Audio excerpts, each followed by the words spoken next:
എന്തിനാ നീ ഉളുവെടുക്കുന്നത്? അള്ളാനെ കാണാനല്ലേ, അള്ളാനെ കാണാനല്ലേ ഉളുവെടുക്കുന്നത്, അള്ളാടെ മുന്നിൽ പോയി നിൽക്കാനല്ലേ ഉളുവെടുക്കുന്നത്. അതുകൊണ്ട് സഹോദരാ, വെറുതെയല്ലടോ. അതാ പടച്ചവനെ, പടച്ച റബ്ബിന്റെ മുന്നിൽ പോയി നിൽക്കേണ്ടത് എങ്ങനെയെന്നറിയുവോ?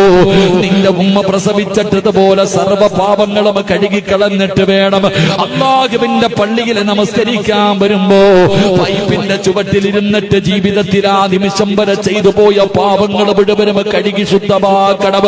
ആ ഉളുവെടുത്തതിന്റെ പാപങ്ങൾ മുഴുവനും കഴുകി കളഞ്ഞിട്ട് വേണം അല്ലാഹുവിന്റെ മുന്നിലേക്ക് കടന്നു ചെല്ലാൻ.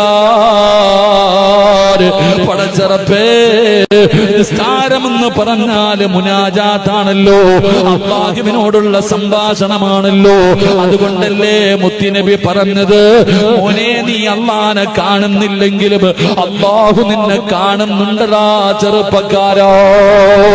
എന്റെ പ്രിയപ്പെട്ട സഹോദരങ്ങളോട് സഹോദരിമാരോട് പറയുകയാ, ഇനി മുതൽ ഉളുവെടുക്കുമ്പോ നീ ഓർക്കണം, ഉളുവെടുക്കുന്നത് റബ്ബിനെ കാണാനോ, അല്ലാഹുവിനെ കാണുന്നതിന് വേണ്ടിയാ ഉളുവെടുക്കുന്നത്.